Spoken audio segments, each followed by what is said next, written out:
Baik, kita fokuskan ke soal nomor 13 ya. Nah, mudah-mudahan terlihat ya.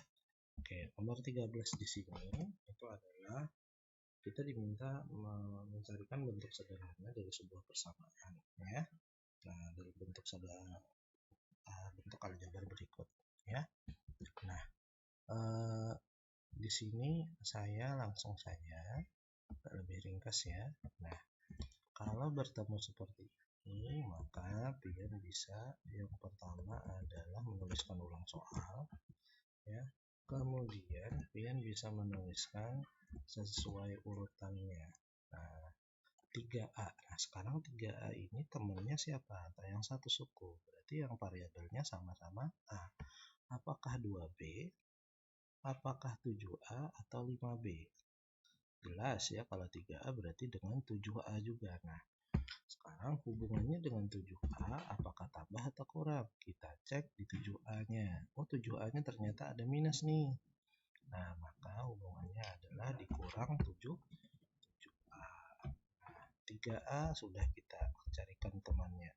Sekarang 2B. Di depan 2B ada tanda apa? Tambah. Maka kita tulis tambah 2B. Nah, 2B temannya hanya satu lagi yang belum tertulis, yaitu 5B dengan tanda di depannya adalah tambah 5B. Nah, seperti itu. Oke, sudah terurut ya sukunya sesuai yang sejenis, yang A dengan yang A, yang B dengan yang B. Maka langkah berikutnya adalah kita operasikan ya. Artinya 3A dikurang 7A ya. 3A dikurang 7A. Oke, pesanannya stoknya 3A, stoknya 3 jeruk, tapi diperlukan yang diambil itu harus 7 jeruk. Maka kita punya kekurangan stok yaitu 4 buah jeruk. Nah, bisa dianalogikan seperti itu ya. Maka hasilnya adalah min 4A. Nah, kemudian yang di sini plus ya. Berarti dan di sini plus juga, berarti operasinya bisa langsung. 2B tambah 5B bisa menjadi langsung 7B. 2 apel, sorry. 2 balon tambah 5 balon hasilnya adalah 7 balon. Jadi ini adalah jawaban untuk soal nomor 13. Jadi bisa dianalogikan seperti itu ya. Nah, mudah-mudahan paham ya kalian. Oke. Nah, min 4A plus 7B ya. Oke.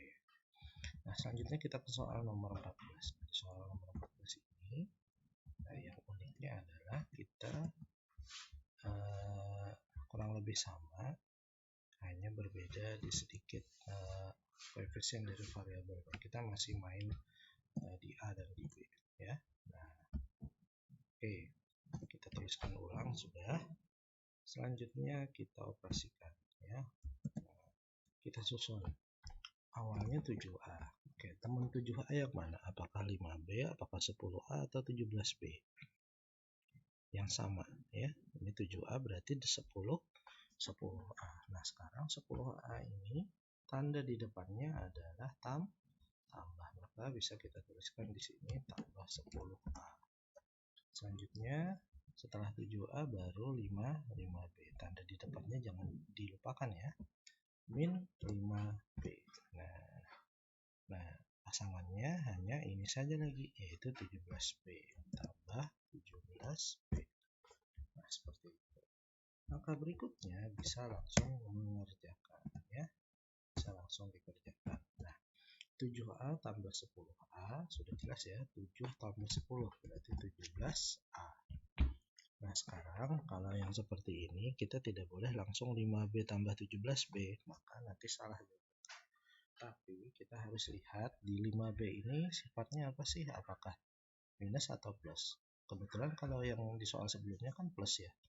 Jadi bisa aja plus 2B tambah 5B itu 7B. Nah, tapi kalau yang di penyelesaian sekarang itu ada minusnya. Nah, minus 5B tambah 17B itu bisa dianalogikan seperti ini. Sekarang kamu punya pinjaman yaitu 5 juta ya. Nah, namun kemudian kamu mendapatkan bonus dari pekerjaan yaitu 17 juta. Nah, maka kewajiban yang pertama harus dibayarkan itu adalah bayar tagihannya dulu ya, yang 5 juta tadi.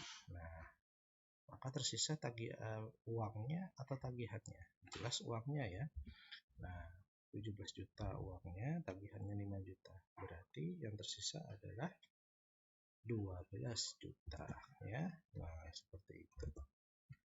Nah, atau seperti ini, Ustaz, Bapak boleh nggak ini diubah?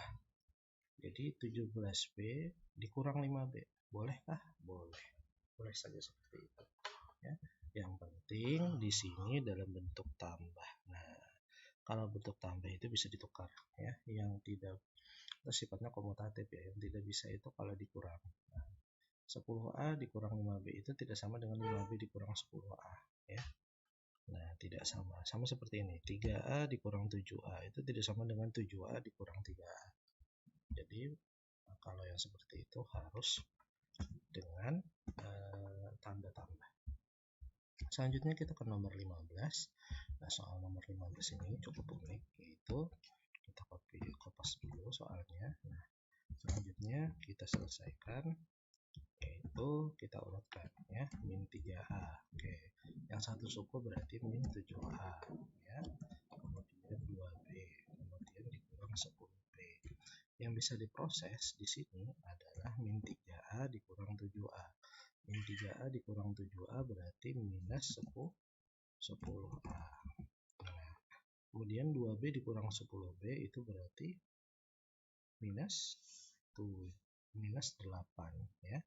Minus 8B kan berarti di sini tambah minus 8B kan. Kalau tambah dengan bilangan negatif bisa kita singkat dengan pengurangan. Maka tambah minus 8B tadi kita bisa tuliskan kurang 8B. Nah, jadi itu tadi jawabannya untuk soal nomor 15 ya. Nah, mudah-mudahan tidak kecepatan ya saya jelasin ya. Nah, sekarang nomor 16. 16 ini coba kita ingat ya. Nah, langkah pertama itu adalah kita urutkan. Sekarang 10A temannya yang mana? Temannya itu ada satu yang sejenis, yaitu yang A juga, itu tambah 6A, kemudian dikurang 5B baru ditambah 7B. Nah, sekarang lanjutannya 10 ditambah 6 berapa? 10A ditambah 6A berarti 16A ya. Nah, sekarang seperti ini sama yang kayak sebelumnya lah, minus 5B tambah 17 nih, minus 5B tambah 7B. Kira-kira berapa hasilnya? Iya, betul, yaitu plus 2B ya. Nah, stoknya kekurangan 5, kemudian dapatnya 7. Berarti sisa stok yaitu positif 2 seperti itu ya. Nah, untuk soal nomor 17 dan berikutnya ini kurang lebih sama ya dengan yang sebelum-sebelumnya. Nah, dengan soal nomor 18 itu ya, atau yang lain. Bedanya itu adalah tinggal kita kalikan. Oke. Misalkan yang seperti ini saya inikan, berarti 9A dikurang 7 ya, karena diminta penjumlahan maka jumlah 5A ditambah 9. Nah, proses ini bisa pian ulangi di soal-soal berikutnya ya. 9A maka bisa langsung keluar dari dalam kurung ya, karena di sini positif ya. Nah, kalau positif di sininya maka bisa keluar bebas dari dalam kurung itu bisa langsung. Nah, sekarang 9 dikurang 7 bisa nggak? 9A dikurang 7 nggak bisa ya, maka harus yang satu suku. 9A ditambah 5A minus 7 plus 9. Nah, selanjutnya 9A ditambah 5A itu 14A, kemudian 7 ditambah 9. Iya, betul, jadi plus 2. Itulah jawabannya.